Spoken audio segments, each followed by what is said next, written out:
freedom, my rights, all of that referring to will. What is a will? Is a will a thing? Is a will a tangible? Is a will an action? Is a will a behavior? A will is neither of the above. A will is a neutral subset of our being. Your will basically is your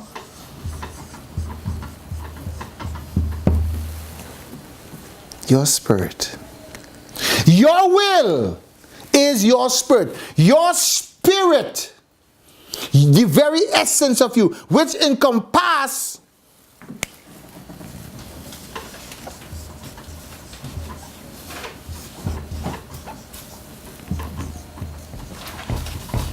your whole what?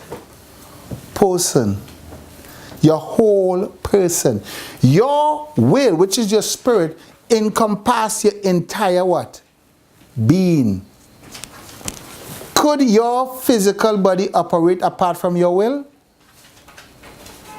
Could your mental capacity operate apart from your will? Your will is that which is neutral, without any good or bad, right or wrong. We understand that? Your will has no what? No preference. Your will is what? Neutral. This is why when Yahweh say, and he will all things into being. Look at what he did. The Yod, which is the will, is an idea. And an idea is neither what?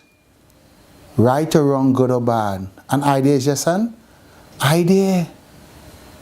An idea is neutral. However, when you affix that idea either to the calf,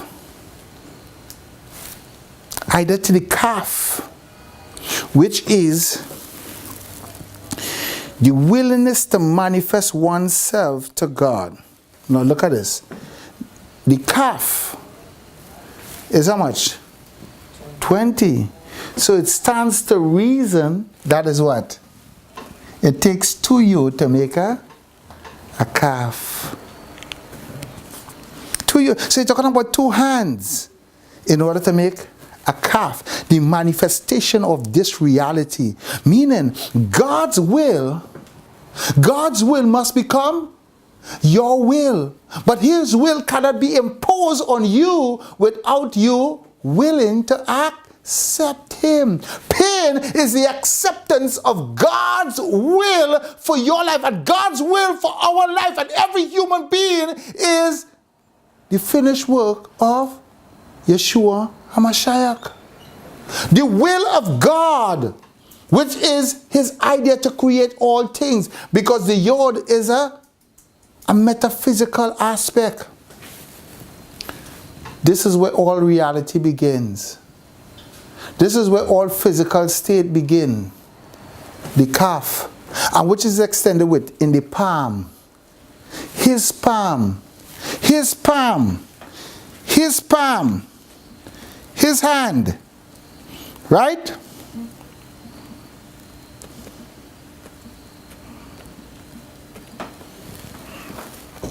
His palm. What he says.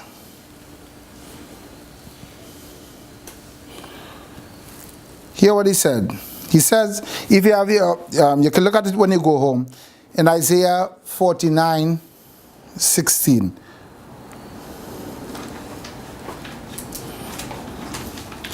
The Lord, what he declared? That he engraved Jerusalem upon the palm of his hand.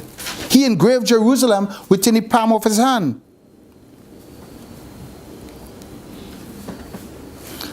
He engraved Jerusalem within the palm of his hand. So you see the significance of the hand, the palm, which is the calf, to what? To pain. And we know about all the pains of Jerusalem, right?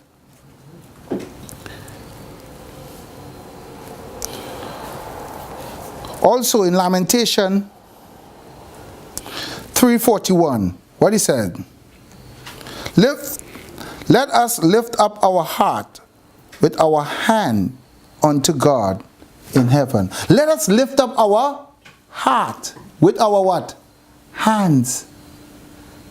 Let us lift up our heart with what? Our hand. Your heart, which is your mind, can only be lifted up by your what? Your actions, your behavior. Your hand is the manifestation of everything that goes on in your mind. Listen, this evening, I want you all to know, each and every one who are part of this ministry, and all you who are viewing online, pain is what Christ left for us. It's not that we go and cause pain, but the pain that is applied to us from this world, for His name's sake, His name, His Shem, His Shem, His name, His characteristic, His risen action, all the pain that was applied unto Him. This is a promise He made unto each and every person that follow Him. You will, you shall. It's not that you will, you got to willingly accept it. And when you accept Him, it comes. How does pain come? It comes by a what? He come to bring a sword between who? Mother and father, brother and sister. He come to bring us. He come to make war. And if you don't ready your mind for warfare, then you have been drinking the wrong pill and the wrong word. Christ didn't bring us here to be friends with the world. Christ was not a friend to the world. He was a friend to dysfunctional people. And a friend to dysfunctional people will always be a friend to dysfunctional people. Meaning He will die for what? Dysfunctionality. He died for what? He went through the pain. And who this pain was set by? But the Father. What? He was crowned with that pain. A crown of thorn was placed on His head. A crown of thorn. The Hebrew word for thorn is katar. Katar. And it means that which encircle. Katar. You hear the kaf again? That the crown, katar, which is that which is placed on His head. Katar.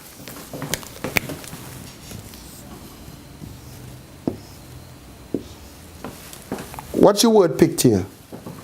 Katar. Remember, this is the cross. This is a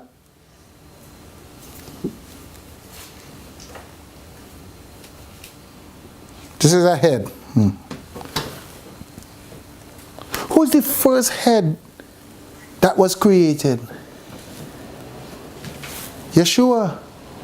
What is the most physical aspect of all our being? Yeshua on Calvary. So the head was placed on the cross. And He became what? A crown. The crown of righteousness.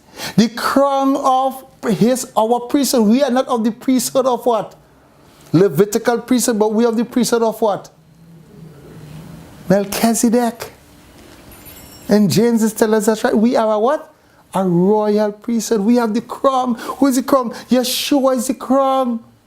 And this Qatar is talking about this man, this basar, which is the Hebrew word for good news. Basar, it means flesh. So when you're talking about good news, you're talking about flesh. That which is eaten for sacrifice on Passover, that which is cooked and eaten, the basar, He is that basar.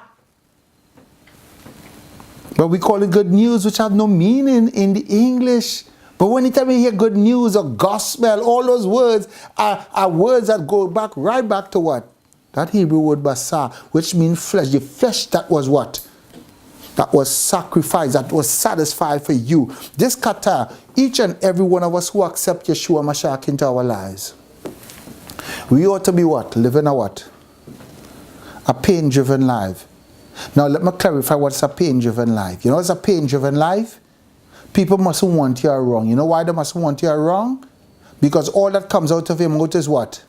The sweetness of Hashem's word. The sweetness of Yeshua's word. All that which comes out of your mouth is a sweet smelling savor to who?